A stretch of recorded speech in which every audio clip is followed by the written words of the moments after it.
bienvenue à tous à cette nouvelle édition de Planète Facebook. Grâce à nos chers Facebookers, aucune analyse sur l'actualité ne pourra nous échapper. Et commençons cette édition avec la page Facebook de RFI qui nous dit qu'au Sénégal, la ville de Dakar s'achemine vers la fin de la pénurie d'eau potable. C'est le lac de Guiers, situé à 250 km de Dakar, qui alimente la capitale et ses banlieues en eau potable via deux conduites, et c'est l'une d'elles, celle située à la station de Keur Momassar, qui a rompu à hauteur d'un piquage, c'est-à-dire d'un embranchement. En fait, selon un spécialiste qui travaille sur ces réparations, c'est une pièce en acier de gros calibre qui a lâché à cause de la corrosion. Résultat, depuis jeudi, les techniciens étaient à pied d'œuvre 24 heures sur 24. Lundi, tout était terminé, mais à la mise en eau, les premières soudures ont lâché. Cette fois, la SDE promet la fin du calvaire pour les habitants de Dakar au plus tard demain. Pour le premier Facebooker à réagir sur cette actualité, ce qui est sûr, c'est pas de la joie, surtout en cette période de chaleur. Cette panne a déjà trop duré, dit-il. Un autre demande aux techniciens de mettre un oléoduc dans le fleuve Congo pour satisfaire la soif de l'Afrique tout entière. Un autre encore croit que cette erreur provient d'un manque d'attention et de prévoyance commise par la société de gestion d'eau. Cela montre tout simplement, dit-il, que l'État ne se soucie pas de sa population larmoyante. Pour le dernier à réagir, il est difficile à comprendre qu'en 2013, une capitale comme Dakar soit confrontée à ce problème d'eau. L'eau, c'est la vie et il faut donc vite faire pour que les populations de Dakar se sentent mieux.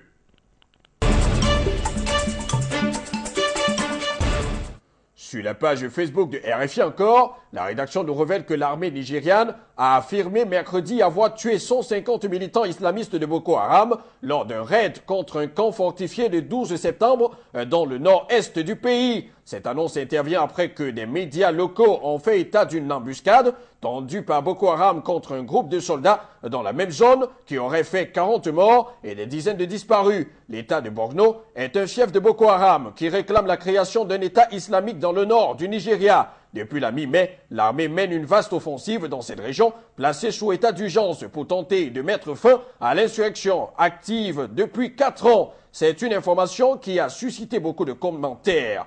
Et le premier à réagir pense que c'est une très bonne nouvelle. Hommage, il le fait, aux familles des soldats tués. Mais si seulement on pouvait cesser de les qualifier d'islamistes, dit-il. Pour un autre, la guerre est un raccourci qui n'arrive nulle part. Il faut, selon lui, chercher d'autres moyens pour résoudre les conflits. Par exemple, le dialogue, le pacifisme entre les concernés. Un autre encore dit ses condoléances aux familles éprouvées en souhaitant que la paix revienne dans tous les pays qui sont en guerre. Pour le dernier, tout ceci arrive parce qu'il y a des accros au pouvoir qui profitent de la faiblesse des autres pour les endoctriner en se servant du Coran pour servir leurs intérêts égoïstes. Honte à eux!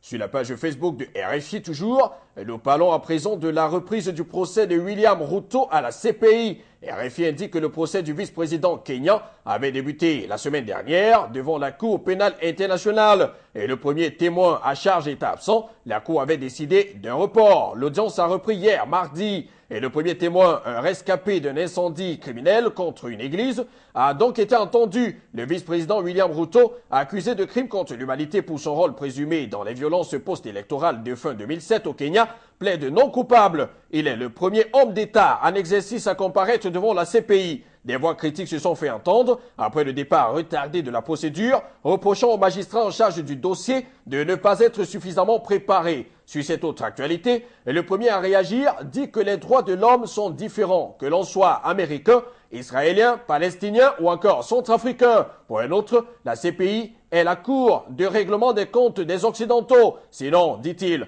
Tony Blair, George Bush et Sarkozy devaient aussi comparaître. Un autre encore pense que tous les dirigeants africains seront jugés par la CPI. Le dernier, pour sa part, estime qu'il y a combine. La CPI devait montrer son impartialité aux yeux du monde parce que jusqu'ici, cela se voit bien que cette institution a été créée pour mettre les pays africains à mal au profit des Occidentaux. C'est honteux aussi, dit-il.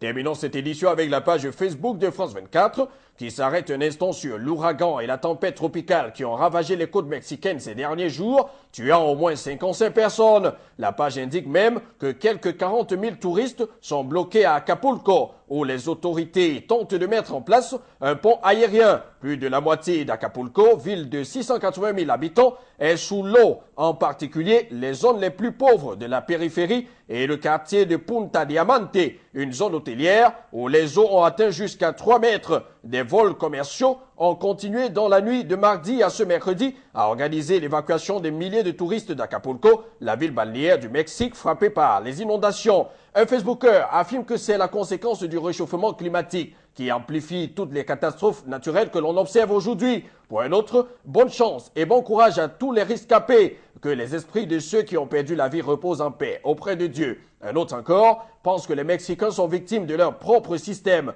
Et si ces mesures fortes ne sont pas prises, ce qui se passe en ce moment ne sera que la face visible de l'iceberg. Et le dernier estime que ces inondations sont une punition pour la ville d'Acapulco et trouve que c'est triste. Mais il est confiant et croit que Dieu aura la solution à cette noble catastrophe. Mais mauvaise. Voilà, c'est tout pour cette autre édition de Planète Facebook. Rendez-vous sur le www.afriquemedia.tv ou encore sur notre page Facebook Afrique Média. Et vous le savez déjà, on ne vous le dira jamais assez, grâce à nos chers Facebookers, aucune analyse sur l'actualité ne pourra nous échapper. Que Dieu protège le monde. À bientôt sur Planète Facebook.